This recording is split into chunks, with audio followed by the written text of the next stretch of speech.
Welcome back to another episode of Grassroots, the show that we highlight amateur and youth sports from past, present, and future. I'm your host, Everett Joby. To my left, Christian Bag. What up, man? What's going on, We baby? back again. Back Grassroots, man. Yeah. Hey. Is it greener today? The grass is greener today. Well, I'm going to introduce our special guest today. Man. Are you sure, man? Yeah, man. Hey, look, you throwing a monkey wrench in the plans now.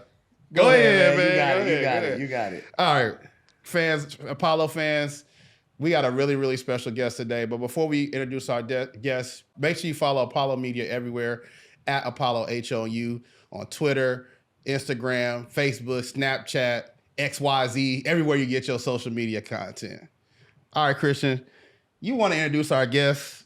Go ahead, bro. Man, well, being a ball player, not this guy's level, came up watching our special guest, Daniel Ewing, man. How you doing today? Man, I'm good, man. Thanks for having me. Man, Mo City's own, baby. Hey, sir. look, Yes, sir. You know, Daniel got a great story from being a Houston native, traveling all over the world. We're going to get to his whole career. But Daniel, our show is called Grassroots, and we have a great definition of grassroots. Christian, tell the folks what our definition of grassroots is. When it comes to sports, is the origin, right? Breaking it down to the beginning.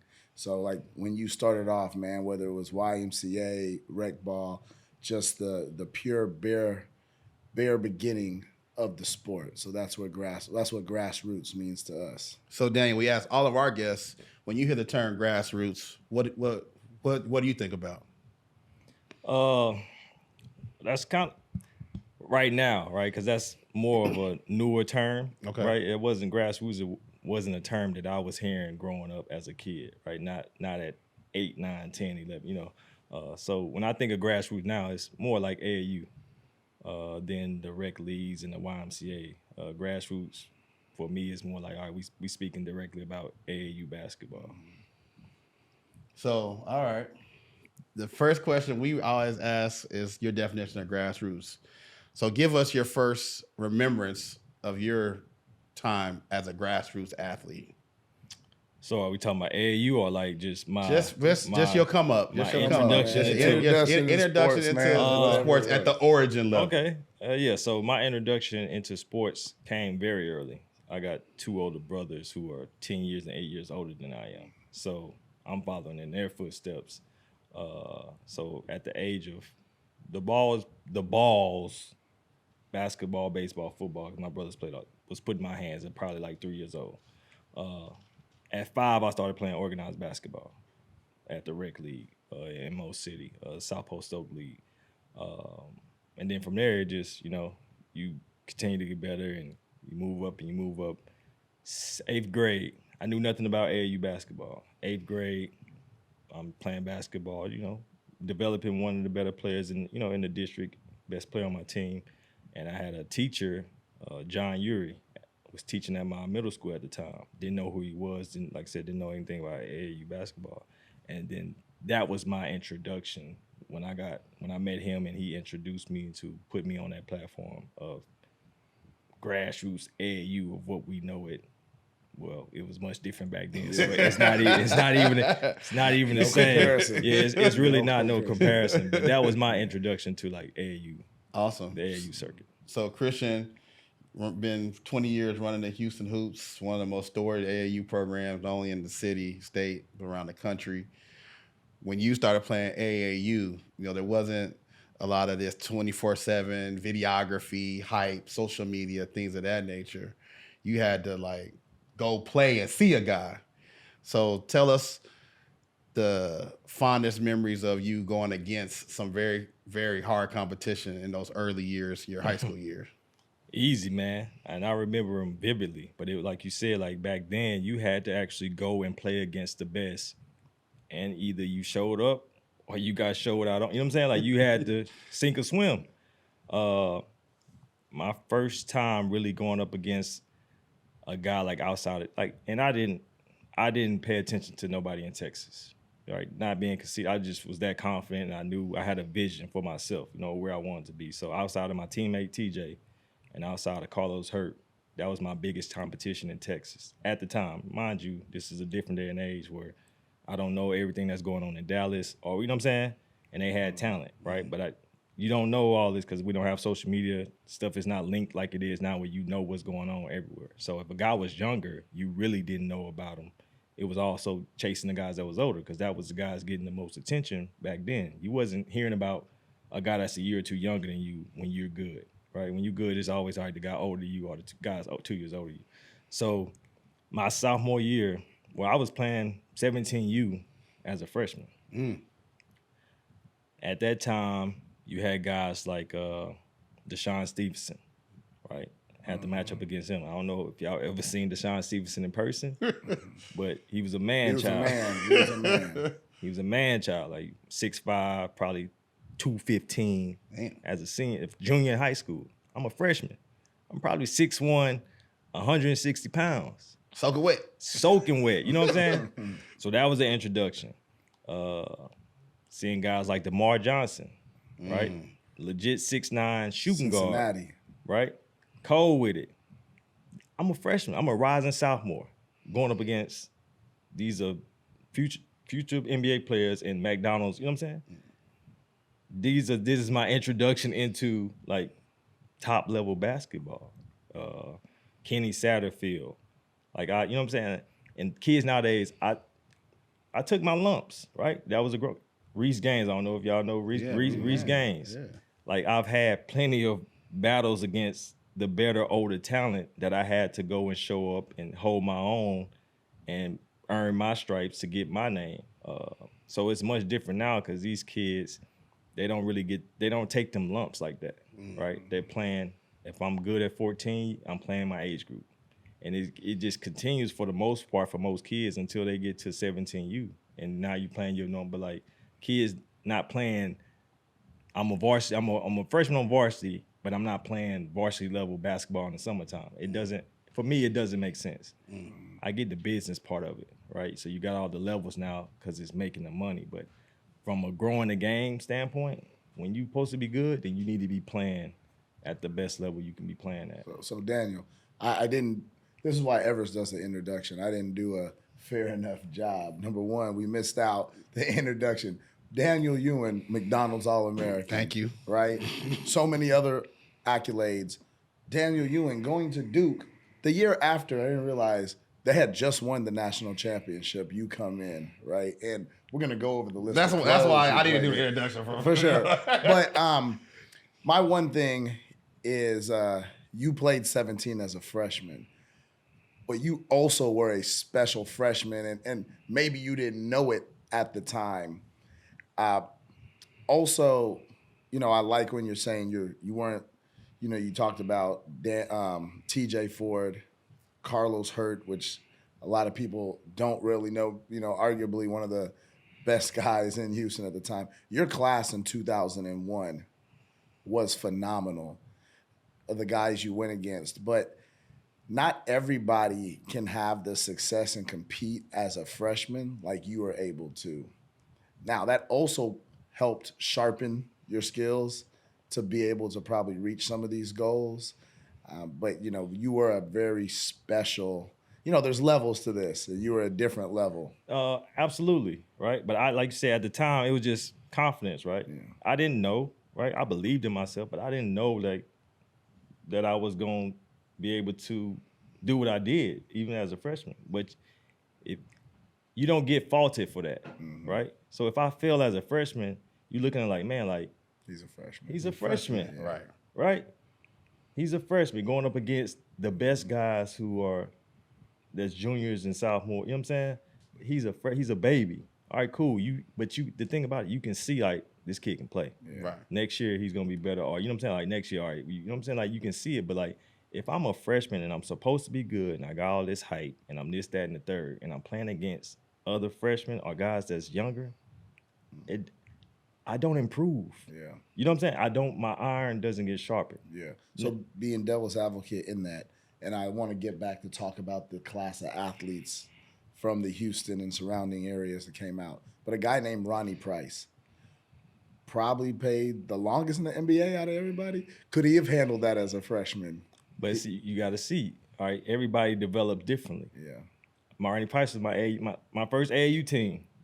I was backcourt with Ronnie Price. Okay. Right? So Ronnie Price was this big. Gotcha. Right? We in the eighth grade, 7th, 8th grade. Ronnie Price is little, the smallest person on the court every time. Right? When I saw Ronnie, when we both made it to the NBA and I saw Ronnie again, he was my height or bigger. He was 6'3". You know what I'm saying? And I'm like, yo, like, where did this come from? You had been the you know what I'm saying? Like, I'm talking about little. Like, you know what I'm saying? So his journey, he had to go through that journey of growing in order for him to, you know what I'm saying, to reach his full potential. So I can't, of course, like, based on his size at the time, no. And he wasn't just, his size helped him become a different player also. Yeah, and if you could help us for the people to understand, like, Ronnie Price's journey. Ronnie Price went to what, JUCO or Division II first? I'm not sure, but he went out in Utah somewhere. He went to school out in Utah, like I said. Went to did he go to Clearbrook?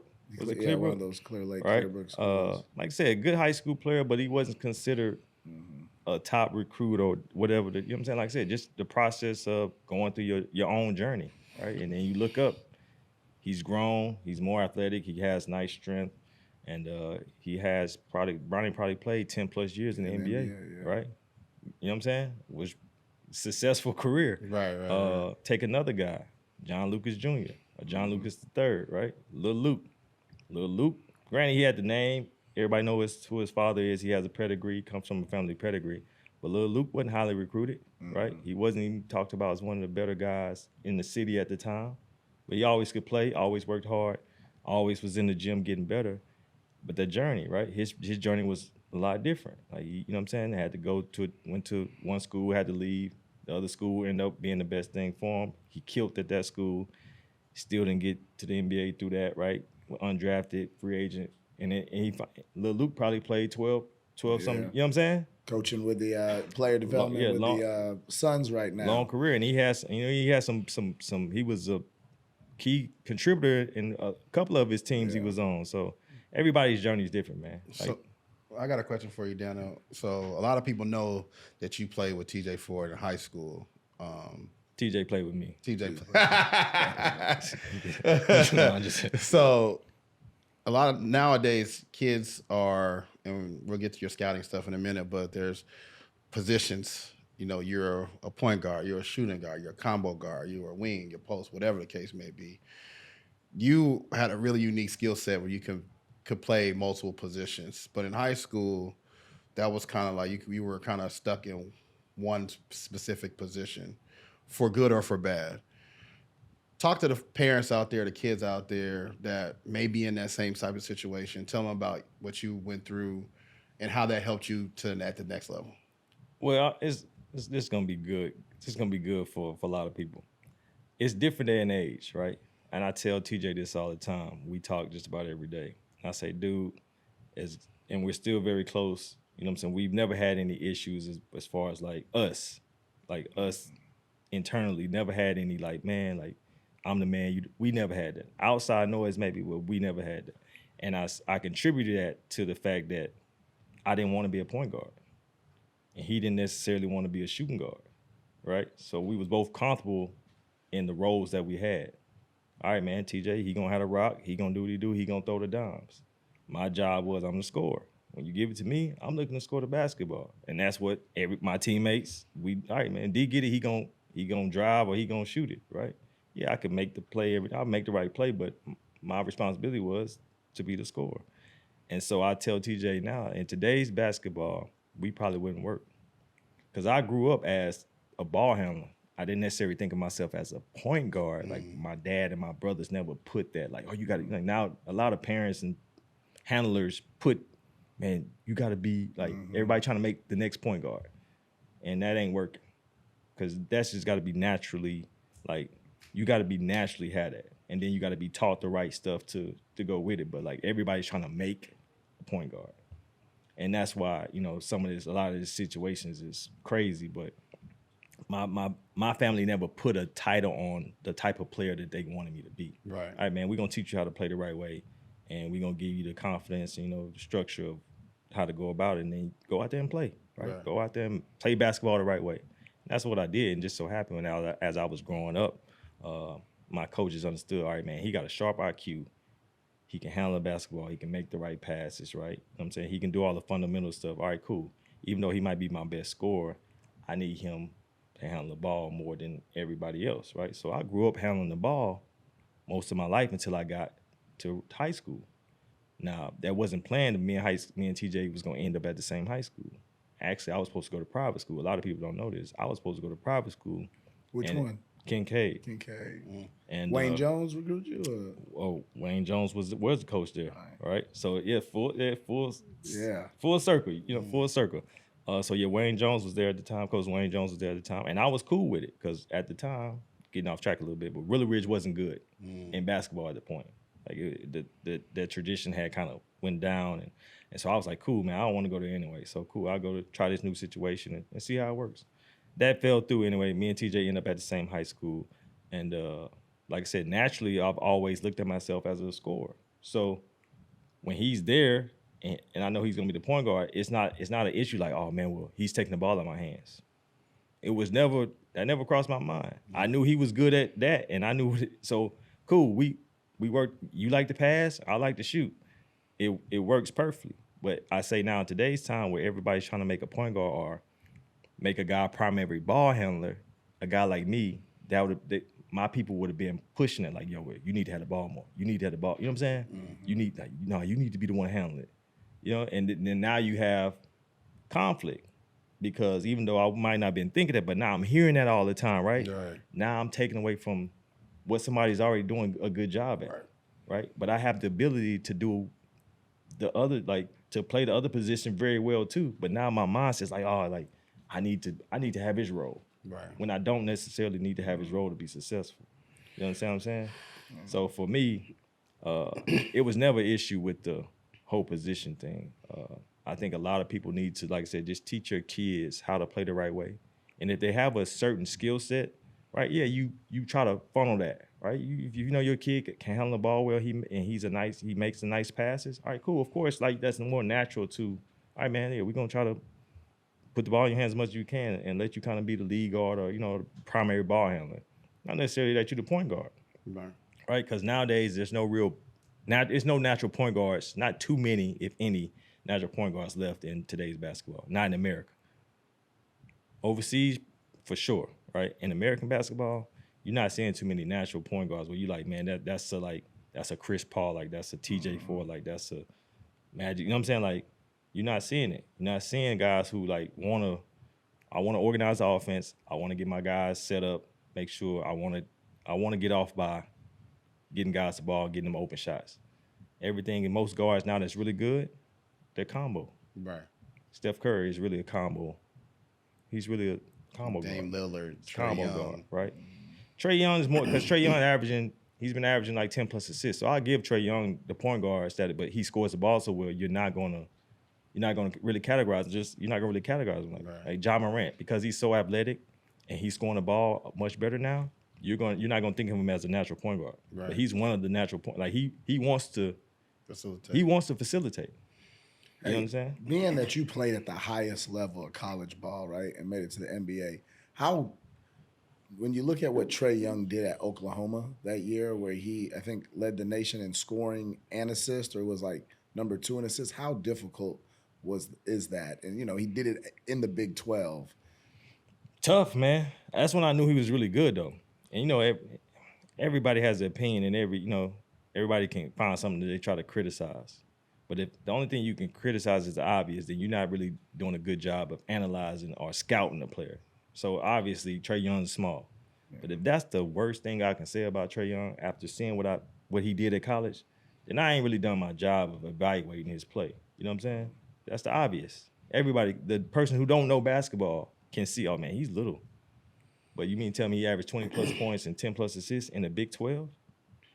Man, that's tough. I learned from Everest the college assist is really it's a lot tough. It's not like the NBA. It's the hardest thing in the world to get a college assist. Yeah, it's not like that. Like you got to really be diamond. Like you got to really be diamond. Diamond. Yeah. You know what I'm saying? You got to like when you pass it to him, the dude has to 1-2 shoot. Yeah, right there. Yeah. You know what I'm saying? The NBA, they gonna get you got a 1-2 shoot, or you drive and kick. He got to shoot it and make it. Yeah, it ain't no. Oh, he shot fake. Nah, that ain't no. Once you put it on the ground, it's over. with. Yeah. It's over with. So no, man, I knew he was special then when he did that. Same thing with Steph Curry, and it's kind of hindsight saying that now because these guys are so successful at the next level. But I'm looking at Steph Curry, what he was doing at Davidson, and yeah, there was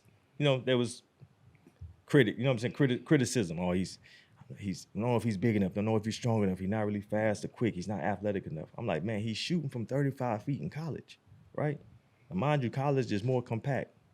The NBA is more spread out, right? So I'm like, man, if he's doing this in college, it's gonna be more room and more space in the NBA. I'm like, do the math. You're right. And granted, as soon as he got healthy enough and got the right situation around him, he is who he is. So I want to talk about, you said success. You know, you had some awesome success in your high school career. We want to make sure we get that on camera. We tell the people out there, this gentleman was multiple time state champion, Mr. Basketball in the state of Texas, McDonald's All-American. So talk to the people out there just what it means to you. Every day you're walking around. You walk around as a champion. You walk around as these accolades. How important it is to these youth nowadays that just want the sneakers, just want the NIL, just want the playing time. But how much that tradition carries on every day when people see you, they know what you did, that you always able to carry that. I mean, I wasn't thinking about it like that when I was growing up. Like I said, I just was fortunate enough to have a good family, good dad, good brothers, and then I also had good little league coaches. My middle school coach was really good, and a good high school coach. Just before I get to college, right? I had good teaching and good mentorship of how to play basketball the right way, right? And so my values are probably a lot different than this generation values of how to play the game. You know what I'm saying? It was about winning, but also about trying to be the best you can be individually, but also like I want to win too, right? So it don't really mean much had I did all this Mr. Basketball if my team don't really win. We don't win state, you know what I'm saying? And so, I'm grateful for it, man. You know what I'm saying? Because it really keeps my legacy and my name talked about because we won. Had we not won, we wouldn't. These conversations and some of these stories don't keep getting regurgitated. Right. You know what I'm saying? Because it's like, all right, man, they was good, but they ain't win. Like, you know what I'm saying? Especially with the expectations we had. Yeah. Like, hey, so the fact that we won, it keeps everybody's names alive, and the story can keep going on and going on. But yeah, I mean, winning keeps you relevant. Like, honestly, like who's talking about the guy who's not winning? Right. Think about it. Who's talking about the guys who's not winning? And no matter how good you are, right? The second place guy. You're not talking about the guys who not like. You think about the GOAT conversation now, right? You had a certain guy try to, you know what I'm saying? But like the guys he's going up against, those guys have won more than you. All right. You know what I'm saying? Before we go to your college career, we always ask all of our guests to give us your all-time starting 5 grassroots athletes that you saw with your own eyes. It can be any sport. It can be basketball, track, baseball. Like you say, you play multiple sports. So give us your all-time starting 5 of the athletes you saw with your own eyes. It could be as an adult. It could be when you're pro career. It could be when you were a kid. But you had to see them with your own 2 eyes, not on not newspaper, not TV. Athletes. Whatever you want. Whatever Basketball, you want. baseball, football, could be cricket, whatever. You just you're starting 5. That's tough, guys. Athletes. All right, I'm gonna start with my guy BY. All right. All right. Vince Young. Vince Young was a AAU teammate of mine for a summer. So Vince Young He got a hoop game. Vince can play. Now, great. If he was better in football, Vince could play. Like, had Vince just focused on basketball, Vince would have been a D1 player. Yeah. Right? Had size, like athletic. Vince could play. So I would say Vince Young. All right. Just athletes. Based on what I not seen this guy play, but I didn't know he was that type of athlete, and it makes sense now. So James White. Flight White, right? Yeah. Lives here in Houston. Yeah, he does. Yeah. So Flight White, he was Cincinnati. a high jumper in high school. Wow. Like state champion type high, like world class. Wow. So when I His found that out, windmills went like this. right? So when I found out, it makes sense, like because he's a one-legged, like he flies off of one leg. I'm like, okay, that's okay. So it makes. So I would say, B.Y. James White, All right, it's 2. athletes, just flat out athletes. Man, it's so. I mean, I gotta put TJ in there, man. All right, TJ Ford. I gotta put TJ in there. I'm trying to think. Who else? That's 3. That's 3. Yeah, you got 2 more. It can be any sport. So I didn't play football in high school, so I'm not gonna be able to really visualize. I mean, I'm not gonna really account for too many football guys. I just, like I said, I played with V-By in middle school, so I know that. I go with, you know what? I go with Benny Brazil. I don't know if y'all know who that is. Okay. Benny Brazil was a little league football teammate of mine. Played wide receiver. I think he participated in one of the Olympics. Okay. And he went to LSU, played football at LSU. So I go with Benny Brazil. Was he a track guy in the Olympics? He's a track guy, yeah. You got one more. One more. Make it easy. Maybe somebody when you were in college that you saw playing high school. Somebody you competed against. I'm just trying to think, like, talking about athleticism. It could be, don't gotta be athletic, just somebody just really good. Yeah. You don't gotta be just an athlete, just somebody's good. Well, that's a whole that's a whole different lineup then. But somebody that's really good, I mean, I'll say Jay Williams. Okay. All right, cool. Yeah, but that's a whole different, like, so I gave you athlete. If we yeah, talking about gotcha. just, because y'all said, Williams pretty athletic too, though. but y'all said, We like, said start five all time athletes. We didn't say you athletes. said athletes. That's why I was naming Okay. athletes. Okay, being an all right. athlete and I being really good at something is 2 different things. Like, All right. Players. We'll switch it up Hey, next real time. quick before we go on to college career, I want to talk about in that class of 2001. I'm a class of 2000 guy. I'm from Austin. You had Carlos Hurt, Louisville, McDonald's All-American. T.J. Ford, Texas, McDonald's All-American, took him Final Four. Lottery pick in the same draft with LeBron. I think that's something to be mentioned.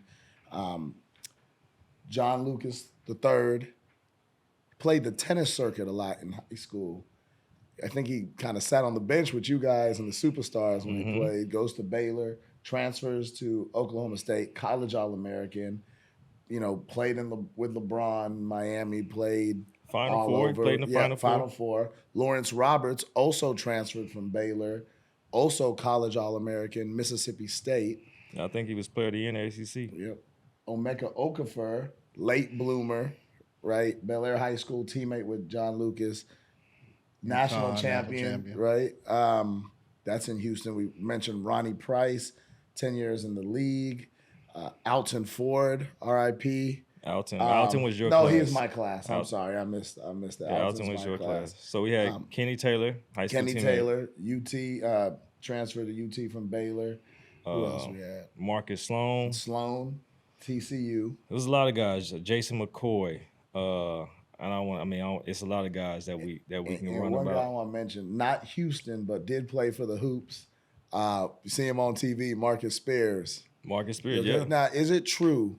Hal says all the time, Hal Pastner started the Hoops. He says that guy could have been an NBA player, he felt, if he focused on. That's how he played 1 through 5 for them. I believe so. All right. Yeah, he was an athlete. Like he was like athlete. he could play. Yeah. Right. Marcus, big as he was, he could move. He could, he dunking that thing. Like, no, he was like when we played against them, because mind you, most of the guys be from Houston. Yeah. You see this big dude come out, like, yo, who was that? Yeah. Like, you don't know. Then he out there like footwork, you know what I'm saying? Like, like it was. So he was a big X factor for their team. One guy I wanted to give, man, my guy, dear to my heart, Dante Stickers, man. Oh, Tay, Good my guy. Tay, shout out to Dante. Yeah, Yeah. I actually was. We actually texted the other day, but yeah, another D1 player. Yeah. Right. D1 class 2001. D1. Like we had a lot of guys who could play basketball. Now, not everybody was NBA potential, but a lot of guys was really good. Had full D1 scholarships. at some respectable, universities, and went and did their thing, played well for 4 years, however long they was there, graduated, and a lot of those guys went on to have successful overseas careers. So I want to talk to you about your next level, the recruitment process. You're the first athlete, basketball player from Houston to get recruited by Duke. All of us knew. Say that again? You were the first basketball player in Houston to get recruited by Duke. Yeah. So a lot of us have heard about Duke, Christian Laettner, Grant Hill, Coach K, all of that. But when you got the opportunity to go to Duke, was Duke your number one option? Was Texas Tech? Talk about your recruitment process and how the recruitment process nowadays that you see kids going through has changed. Well, for me, like I said, I was all about the basketball part. I wasn't really with the hoop loss, you know what I'm saying? So I had my pick of the litter, and I was thankful for that. I could have went anywhere in the country. The only two schools I never heard from, the only two schools that didn't recruit me. And there's a difference between a school having interest and a school. A lot of people put the schools that have interest on Instagram now. A lot of these kids not getting recruited by all the schools that y'all see. So that's a difference. So the only schools that didn't recruit me coming out of high school was North Carolina, which I had no issue with that, and Maryland, which I had no issue with that either. But I never was a Carolina fan, so it wasn't like. And most guys that go to Duke or Carolina, they get recruited by both schools. Yeah. Right. I never had it, so it didn't bother me at all because I was like, I wasn't going there anyway. But so those are the only two schools that didn't recruit. Like we talking about like elite schools or top schools. At the time, Maryland won the national championship my sophomore year or my freshman year. Right, so Maryland was our best rivalry back then, even though Carolina was, but Maryland was our they were tough. in the ACC back then, right? Yeah, The Juan Dixon years. Juan Dixon, Steve Blake, yeah. That whole crew, Chris Wilcox. Yeah. So they had a really, really good team. But so that was the only two schools that didn't recruit me. So other than that, like everybody, I had all the blue bloods knocking on my door, and that was my focus too. I was like, all right, man, I want to go to one of the schools that's a blue blood. Like I want to go to the NBA, but I also want to be playing some good basketball and have a chance to win a national championship. Right. So that's how I approached getting recruited. And Duke was my number one option. That's where I knew I wanted to go. And it almost didn't get that far because the first school that really made the offer was Kentucky. And I was ready to go. Right? I was ready to go, and I won't go into how that broke down, but they messed that up on their end. But I was ready to go, and that faltered, and so I kept playing throughout the summer. Who was the coach then? Tubby Smith. Tubby was there? Tubby Smith. And so that faltered, and so the summer went on. I'm studied playing well. I'm studied getting better, and it came down to Duke and Kansas, two schools that I wouldn't have mind going to. I had talked to Kansas first, and the story goes, I talked to Coach Roy Williams. He says what he says about them wanting me to come in, and so I'm like, man, great. He was like, yeah, man, it's July. So the end of the summer had just ended, the AAU circuit, and he was like, yeah, let's set up your visit for the fall, right? I'm like, great, I'd love to come and and see what you guys have to offer. The very next day, I get a call from Coach K. Pretty much same spiel. He says, hey man, you are a guy, we want to offer you the scholarship. I committed on the phone. Wow. Like I said, I wasn't with the hoopla. I knew where I wanted to go. You know what I'm saying? And you weren't worried about, man, they got this guy here, that guy here, so now I'm gonna come in and compete. Not at all. Because what I've been telling you, I've been preaching about. I want to play good basketball and I want a chance to win. Right. Not saying I couldn't have done that at Kansas. Yeah. But I just won 2 state championships. I played with, and people don't realize this, I had 2 other guys on my high school team, a public high school team, that went to the NBA. Yeah. So you got TJ Ford, NBA player. Ivan McFarland did a couple of years in the NBA, right? Oklahoma State guy. You know what I'm saying? So I played with talent already. I'm not scared of no talent, no competition. Not scared of competition. That don't faze me, right? So cool.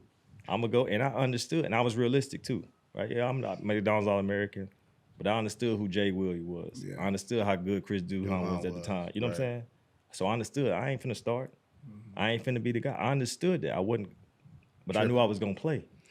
So You know I got a question for you before we get about your Duke, because we got a lot of Duke stuff, and we only got a certain amount of time. So when you and TJ were going through the recruitment process, did y'all ever do any visits together? Did y'all ever do any like, hey bro, we're gonna go to Texas or we're gonna go to Kansas, Crazy. like, anything like that? The crazy part about it is things were so different back then, right? So different.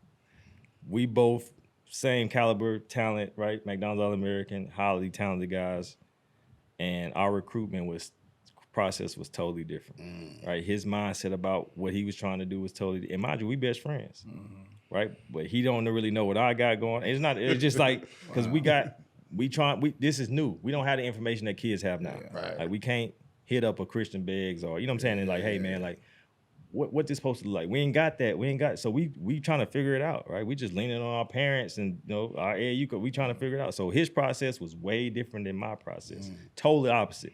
But there was no real, as much as people try to put this story out, there was never no real chance for me and him to go to school together. Because like my vision was, I'm going to Duke, Kansas, Kentucky, one of the Blue Bloods, all right? And he was trying to go somewhere where he could play right away. Now, back then, those schools that I was trying to go to already had guys in place. So you're not gonna play right away. So you got 3-4 years. You guys in school 3-4 years, right? And those guys are pretty good, right? So he can't come to Duke if he's trying to play right away because it's already 2 ball handlers there, right? You can't go to Kansas. I'm just naming the schools that I was in. You can't go to Kansas if you're trying to play right away because it's already 2 ball handlers. They had Kirk Heinrich. They had just recruited Aaron Mott. You know what I'm saying? Like, Arizona was my like wild card school, right?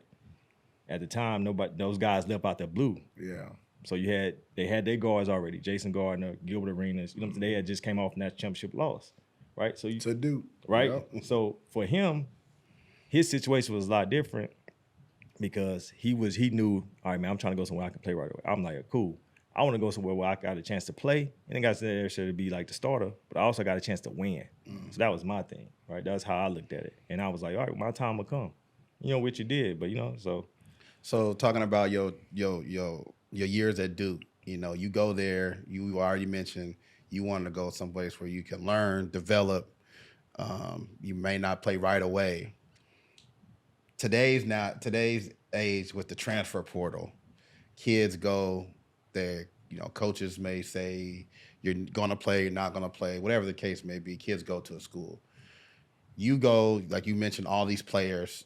You already mentioned a bunch of NBA players you play with in high school. You're playing with 7, 8 NBA players at Duke. So, and you're not playing right away. Does the Daniel Ewing of today, would the Daniel of today tell the younger Daniel Ewing, hey, yo, you need to get into that portal? Or do you just stick it out that 4 years? Honestly, that changes everything. The portal situation, right? Because you start to think about the grass being greener on the other side. And I tell people a lot of times, because I done been through some situations where 95% of the time the grass ain't green on the other side, right? It's a small chance that the grass is actually green on the other side, especially if you leaving for the wrong reasons. And a lot of these kids, and every situation is different, but a lot of kids are leaving for the wrong reasons, right? You in a good situation, and then you look up, oh, this guy's transferring. Why is he transferring, right? You got to ask why I got transferred, and it's like, man, this guy he was up next, right? The situation was about to be suited for you, but everybody's impatient and want everything right away, right? So the younger me probably so, right, going there. But like I said, I already knew when I was going there that I wasn't going to start, and I wasn't going to get all the minutes and get all the shots. So, but probably, let's just say after my sophomore year, right? Sophomore year, I got better. I'm a starter. And then some stuff went on. I think a lot of guys, and I can't speak directly for him, but I think a lot of guys, things would have changed for a lot of guys had the portal been in place like it is now, at some of the bigger schools back then. What would have been Daniel Ewing's NIL bag back then? Yeah, that's how I like. We know that at that time you were known around the country as having the flyest shoes. Like you had every different game you had different pair of shoes. You wore Hirachis, you wore J's, you wore a little bit of everything. You hooped to Hirachis, big dog. Yeah, and so what would have been like, now I've seen, now you know better than me, I've seen some behind the scenes of the Brotherhood's equipment room with the PEs that they get. What would have been like now if Daniel Ewing was playing in today's era with the NIL? crazy. No, and like I said, I was doing it back then just off the love of I wanted to look good, and I enjoyed nice sneakers. It wasn't really about trying to be something or you know what I'm saying, getting attention. It just years later just happened to be that I was one of the guys that other people was happening. All right, man, like I noticed Daniel Ewing, he had nice kicks on all the time, like, but it wasn't a stage back then, so I wasn't doing it for. You would have been on nicekicks.com and all that. But then all that, like what the king of the what PJ Tucker, and shout out to PJ, yeah. but I would crush that. Yeah, we would have crushed it. I would have crushed that. Like, and shout out to PJ. He does his thing, and he's creative with it. But I would have crushed that. And like I said, I'm a year or two older than PJ, so I was doing it before. You know what I'm saying? I was already doing it. You know, so but no, like that would have been a great avenue for me, just because that was a natural passion. Right. Kicks was a natural passion for me, so that would have been a great avenue to probably collab and partnership with some brand. How many pair of shoes you think you had during your college career? Man, what did your dorm room look like, or your apartment look like? No, I mean, I basically like back then, right? So when I got to college, I was strictly like I had got out of wearing J's for like my school clothes, so to speak. Like then we from Houston, right? So that's what like when you had on some J's or the Barclays or the Pippins or something like when I was going to phone posits. When I got to college, J's was strictly basketball shoes for me, right? Because back then Nike basketball wasn't as popular. It wasn't how it is now. Yeah. They didn't have they didn't have no Kevin Durant shoe. They didn't have no Kobe shoe. They didn't have no LeBron shoe. Like Jordan was still the biggest basketball shoe. Then you had sprinkling in some retros here and there. Like I wasn't playing in phone posits, so that was out. Maybe had a Jason Kidd, Gary Payton, but the shoes wasn't as good. You know what I'm saying? Right. Barkley had gone. You know what I'm saying? So it wasn't a real.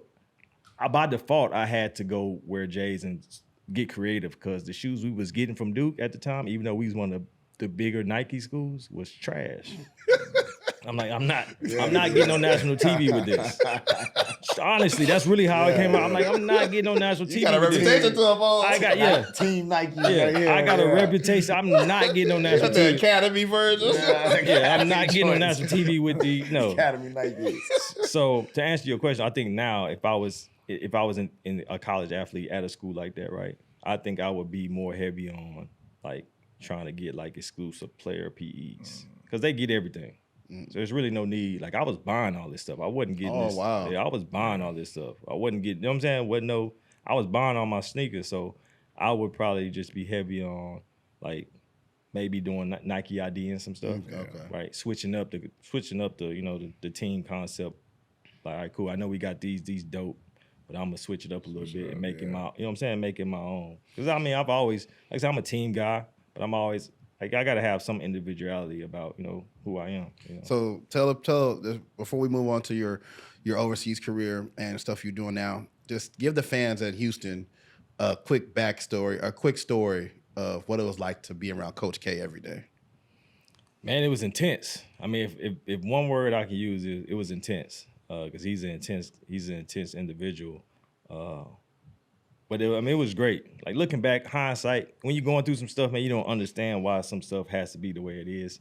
Hindsight, I understand why Coach K was what he is, right? Looking back, I was young. Now I know like the stuff we was doing because of his military background, right? So when you understand that, you're like, okay, I get it now. But as a kid, you just like, man, like leave me alone, like bro, like chill, like let me be. But in the military, everything is uniform, precise, the same. You know what I'm saying? Yeah. I'm like, dude, like just let me be, like let me have a little bit of individuality, like you know what I'm saying. So that's why it was the way it was. Like no headbands, couldn't wear no undershirt, and I wore undershirt in high school, right? So couldn't wear no undershirt, like just small peculiar stuff, like you know what I'm saying. Like we had, and I had no problem with that, but like clean shave, nice. Regular haircut, back then wasn't no dreads or braid. Like guys had to cut their hair off before they came to Duke. I knew a couple of guys had braids where that before you come here, you got to cut that off. That's his military background. You know what I'm saying? And the times were different. Now no tattoos, probably. No tattoos. I mean, you know what I'm saying? Tattoos was cool, but they probably wouldn't have recruited a guy. Just to be honest, that was sleeved up back then, right? Now it's like, all right, it's just a part of part of everyday life. Right. Not really culture. It's just all right, man. Like you got Doctors, CEOs Yeah. that's tatted up. You might not see them, but they might be from front to back. You know what I'm saying? Right. All guys like professional men see got sleeves now. Right. So it's just the way of the world, and you got to adjust with the times. But back then, yeah, it wasn't like the clean cut thing was, and it's still like that. Like they're still gonna recruit a certain type of player. You know what I'm saying? But it's a little bit more lenient now because just the way the world is, just how stuff has evolved. All right, so Daniel, you were drafted in the second round. You leave Duke second round to LA Clippers. Dream come true. You went from Mr. Basketball, McDonald's All-American, playing at the highest level at Duke, ACC, making deep runs in the NCAA tournament, playing with all these pros. You get drafted in the second round. It has to be one of the best days of your life. You played in the NBA for 2 years. Tell the kids out there just how you felt coming from Houston, Texas, from a program that you said didn't have no success at a high school level before you guys got there, to being called to play in the NBA. I mean, it was one of the best days of my life, if not the best day. But knowing what I know now and what I went through, it was a gift and a curse. God blessed me to experience a dream of mine that I had been dreaming about since I was a kid, right? But the curse was the team I got drafted to. You know what I'm saying? At the time, that's one of the worst teams, worst organizations. The Donald Sterling era. Right? Yeah, like in history of the NBA, maybe one of the worst organizations in the history of sports, right? And a young guy who kind of had, for whatever reason, got the tag of like needing some work. You know what I'm saying? Like everybody got to get better, but like for whatever reason, I got the tag of, all right, we're not really sure what type of player he is, but I'm in the organization that don't have people in place to help me develop into right. And so the gift and the curse for me was I got drafted, dream come true. Curse was like, dang, I got drafted to the Clippers. Now I'm not thinking like that at the time, but like I said, hindsight, looking on how things worked and what was being said about me as a player at the time, it's like, yeah, if I could have got drafted anywhere else, I think my story would have been a lot different, you know, as my time in the NBA, because you got a team, some other teams, organizations, I won't name them, but organizations who are known for developing younger guys, right? I get that development and a chance to grow and learn, you know what I'm saying, and come into my own, as opposed to sort of kind of getting thrown out to the wolves and saying, oh yeah, like, I told you he couldn't, you know what I'm saying? He wasn't a point guard. And that's basically what the knock, like I wasn't a point guard. So that's not a great evaluation of you know, my game. Like I didn't play point my whole life. I got moved to the point my senior year at Duke. That's not being a point guard. You know There's a lot of politics that go on with that whole situation. So as an outsider, really, around the time you're getting drafted, what year was that you got drafted? 2005. So that's really my introduction deep into, like you said, the AAU. At this time, you're out of it, but that's when this term grassroots is really starting to be used heavy. Shoe battles, you know, Nike, Adidas, 2005. OJ Mayo was around that time. You know, it was a crazy thing. But from an outsider, just hearing, after those 2 years, you went overseas. Was it Russia? Yeah, my first year was in Russia. So I don't know. I heard it was like a real lucrative deal that drew you there, right? He got waived, and 3 weeks later he was out. So like, was there other teams that were showing interest, or did you just look and say, man, hey, look, did you look at that overseas and say, this is going to be a great opportunity instead of chasing this NBA journey right here? Kind of take us through that. So I don't have too many regrets in life. Okay. Like, honestly, don't have too many regrets.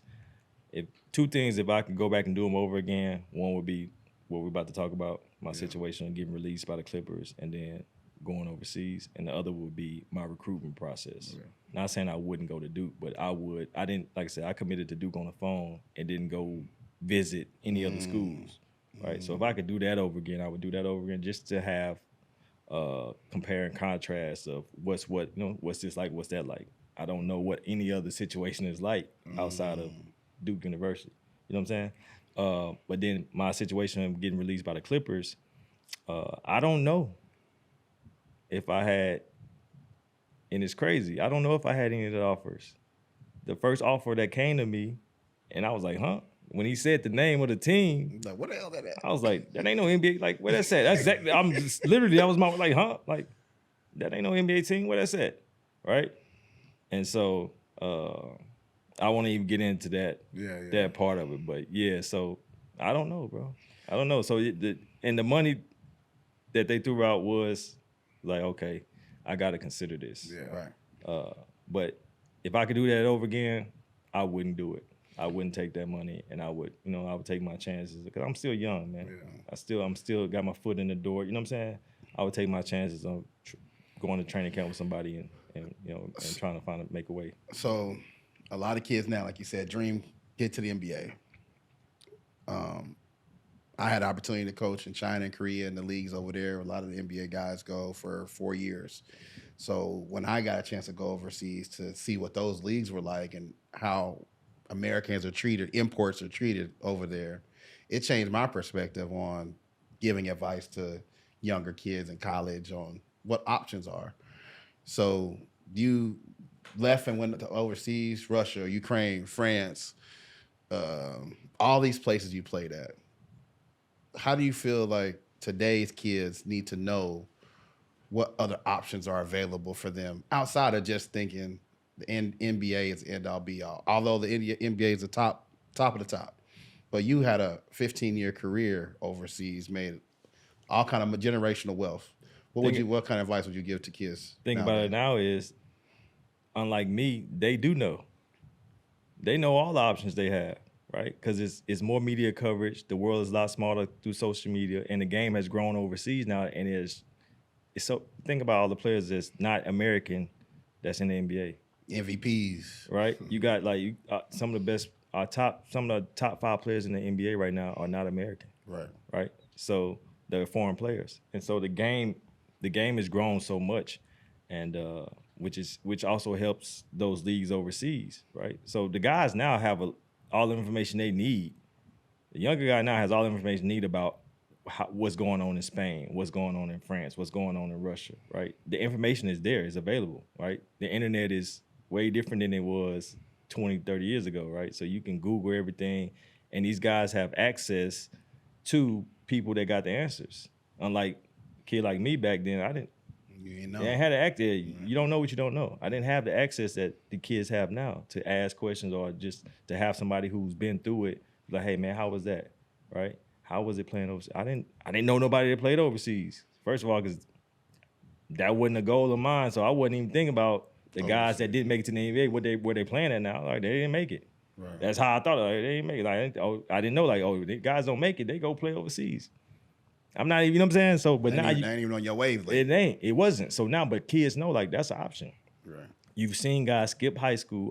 Or skip college and go overseas now. Right. Mm-hmm. You've seen multiple guys do that, and it's worked out. Brandon Jennings was the first.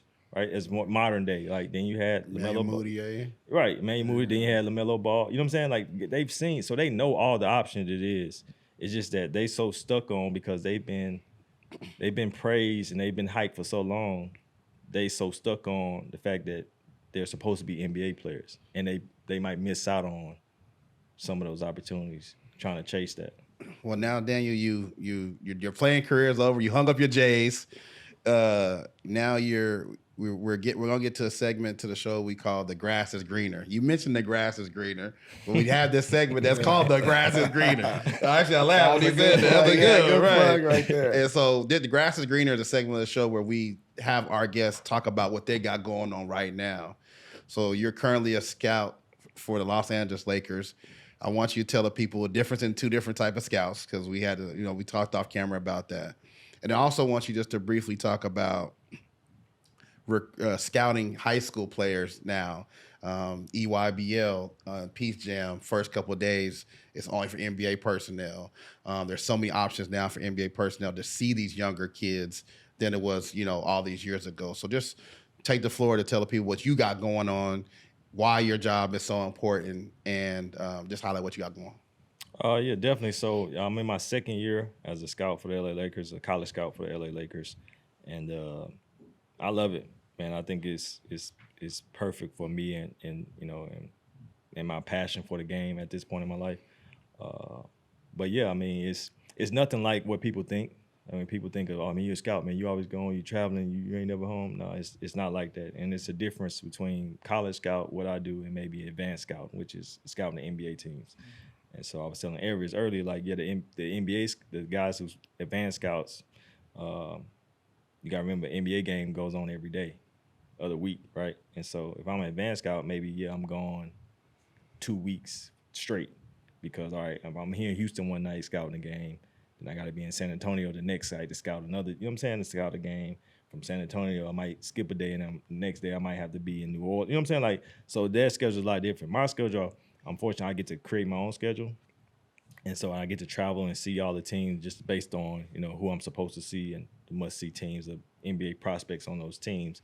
And so, you know, I make it fit in my daily life schedule. So I try to, this is my rule. If I'm gone for 4 or 5 days, then I try to be home for 4 or 5 days before I leave again, right? So that helps balance out, you know, time away and time home with your family.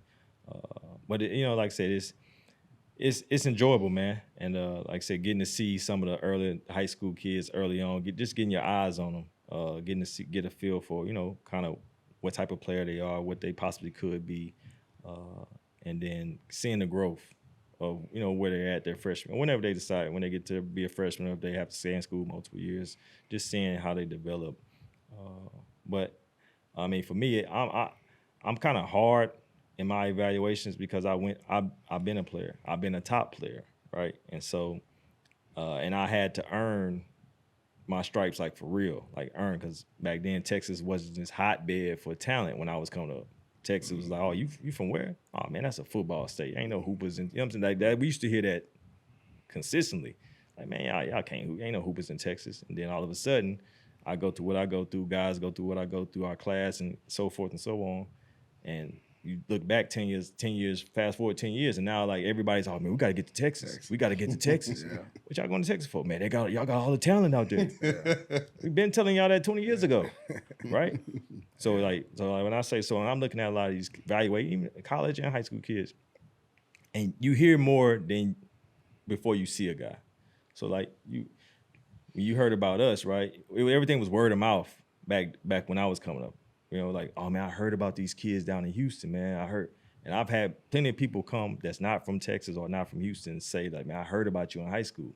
Like, well, you from Michigan. You know what I'm saying? Like, yeah, you from Louisiana. Like, granted, that's close, but, like, that's still a long ways away. Yeah. You know what I'm saying? Yeah. Like, man, I heard about y'all in high school, man. I had to come down and see y'all. Like, I caught that game. They'll tell you, like, man, I came down and I'm like, yo, so word of mouth was back then. Like, now everything is hype, and you get to see a kid on YouTube or Instagram, and you seeing these highlights, right? You're not necessarily see the kid actually. You seeing highlights. So for me, it's hard because I'm seeing and hearing a lot of stuff, and then when I actually see some of these kids, I'm like, yo, man, like, Man, I compare it to a social media profile picture. That profile picture, man, is glammed up. Then you see them in person, you like, yeah, hold up, that catfish, you know? catfish. Yeah, Look Catfish. at thought you'd give looking like Janet Jackson. Nah, for real. Like, so for me, it'd be hard, man, because I understand it's a different day and age. But I'm like, basketball is still basketball, right? And you know, and we got to do a better job. People that's in the grassroots area, people that's doing the rankings, people that's doing the scouting, and early on, right? Got to do a better job of accurately evaluating and ranking. And the rankings don't mean, but like ranking these kids, because you telling me a kid is top 5 in his class, I'm expecting to see top 5 performance. And you getting piss poor performance. And I'm getting unrankable performances watching a top 5 player, and I'm like, it's not adding up. So that'd be my biggest thing, man, to just hear what I'm hearing and seeing the hype, and then actually seeing it for myself. And a lot of the time, it's not adding up. All right, so this is our segment, Rooted to the Ground, presented by Kicks Out of Life, telling stories through kicks. We want to highlight what we got on our feet, and I'm going to start with me. One of my favorite athletes coming up was Scottie Pippen. He represented these Nike Air More Up Tempos. Also, a big thing about this is it was designed by Willis Wilson. Excuse me, was it Willis Wilson or Will Smith? I think it was Willis Wilson. One of the first, one of the top African-American shoe designers with Nike. And this is the original colorway that Pippen wore in the 95, 96 season when they won the NBA championship, 72 and 10 year right here. All right. What you got, E? No, we're gonna let Daniel. Daniel All got right. some heat on I never Yeah, seen before. He yeah, got yeah. some of that stuff that overseas trip. Overseas, You know what I'm yeah. saying? All right, so for me, man, I'm a guy who I don't like having stuff on that everybody else gonna have on. So my heat and my gonna always be different than what anybody else got on. So here I like to support independent brands. So this is a Clearweather brand, just a runner design that they made, man, that I like, and so I stick with stuff like that. I think for me, everybody can go out and buy the J's now or whatever the hype shoe is. Yeah. I'm not with the hype. Like most of the shoes that they do now. Not no more. You Not hyped no out. more. I'm You hyped. hyped I'm hyped out. out. I'm hyped out. So like all the stuff that come out now, man, it got to be a really like dope colorway that I've never had or never seen. Yeah. And so I kind of stay away from those purchases, man. Yeah, I'm just gonna rock. I'm a classic Air Max 97, all red. That's my favorite Air Max 97. I only wear two shoes: Air Max 97 And the Air ones, Max Air Max ones. ones, That's yeah, it. yeah. I'll keep it simple. So, Can't go wrong with that, though. Yeah, You can't go yeah. wrong with those two. So that's been our show today, fans. Thank you for tuning in. Daniel, tell the folks where they can find you on social media. I'm on Twitter at Mr. Daniel Ewing. That's Mr. Daniel Ewing. And Instagram, same handle, Mr. Daniel Ewing. Awesome. For Christian Big, I'm Everett Stocker Joe Beat. Again, make sure you follow Apollo Media Network at Apollo HLU. Till next time, the grass is always greener. Peace.